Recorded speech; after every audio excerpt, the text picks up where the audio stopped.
I'm David Greco, Senior Car Handling Designer of F1 2018. I started my racing career in real racing back in 1999, karting in Brazil, where my dad bought me the first go-kart, and then I went up to Formula Renault in North America, and then I also did some races in Italy, the last one in 2013 with a car I just tested a few weeks ago, and then from there I switched into sim racing. The test we did in Italy, we actually tested two single-seater, and it was very interesting to see the difference between two. One was 2008 spec and the other one was this year spec, so about 10 years difference, and the progress and the downforce difference was really amazing to see. We had a little bit of understeer on power, so I managed to give them some feedback to improve the car. In about 20 years of experience, I managed also to do many cool things, like being in Ferrari, testing cars at Fiorano, and in Vegas, doing a major eSport competition. And all this really adds to what I do at work. I joined Codemasters in 2014. It was April 7th, to be exact. And my job was to, step by step, go more towards simulation. And I really believe that every year we go always more and more towards the simulation. F1 2017, I believe, has been a very good step up from 2016, and the 2016 was a very beautiful step up from 2015. But I believe 2018 is a massive step up because we introduced so many more simulation aspects that I believe will be very well received by all the players. To choose which one is the most important, most advanced, it's quite hard, but I would say probably the system how we simulate the tire temperature. In F1 2018, it will be the first time in an F1 game that the tire temperature not only will be coming from tire surface, but it will also have tire carcass temperature, and that together with the tire surface temperature and the heat coming from the brake means that the player will have to carefully take care of the tire, not only corner by corner, but they have to think about maybe they can push for a few laps, and then they have to cool down the tires to be able to push again.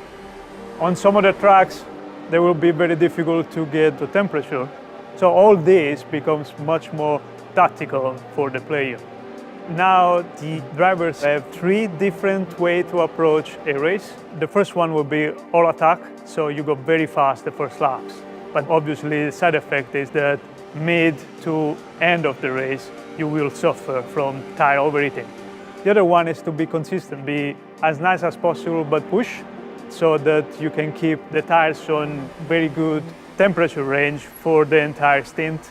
And the third possibility is that they really nurse their tire at the beginning and then they are very fast before they go and pit.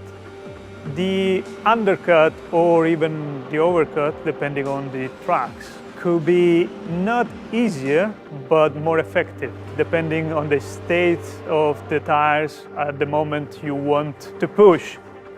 We managed to improve the simulation for the suspension and the chassis. We now run at 1000 Hz, which is very fast and very detailed. And now you feel totally connected to the car, what's happening to the chassis, to the suspension, and to the tire. The shift of the weights are much more noticeable. And also the curbs and bumps now can actually upset the car. And the player has to think, is it okay to attack that curb or is it the curb too tall? The force feedback, you feel not only the tire, but you feel the whole steering column and the dampening that is around the steering column.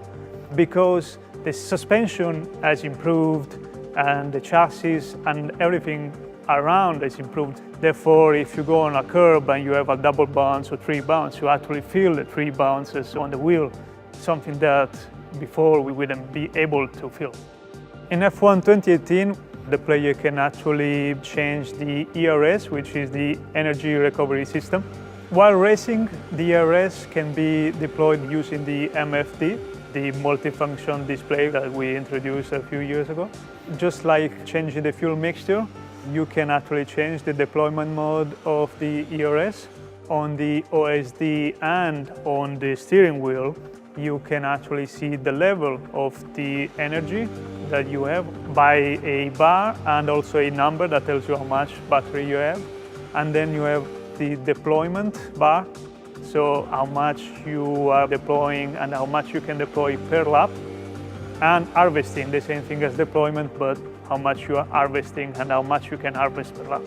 It will introduce a key element of tactic to the whole game, because you might end up in a situation where you have to defend, or maybe somebody in front of you makes a mistake and it's your time to overtake, or you want to do an overcut, but you were using too much energy and you don't have enough energy to do those 2-3 laps before you go into the pits. And therefore, all this becomes much more tactical for the player, and it will give us very, very interesting races. Players will be able to learn how to effectively use ERS through an ERS practice program. At the end of last year, we received a visit from a foam engineer, and I was able to learn many things, and he was able to actually share some key values of physics and handling of the car. So this year, we will be able to use real data, real downforce levels, drag levels. We managed to make some changes to the way the engine works. So now we have proper engine values for the power and torque. And also, I have to be thankful to him, because the idea of all the bulk and the carcass temperature actually came from him. And we actually together developed the best way that would be introduced in our game. I was able to compare to what I had done the previous years. And I was quite surprised that I was very close on downforce levels already. Not too close in the drag levels and the engine power. Actually, it's quite amazing how much power they actually produce and how much drag they also have, these new cars.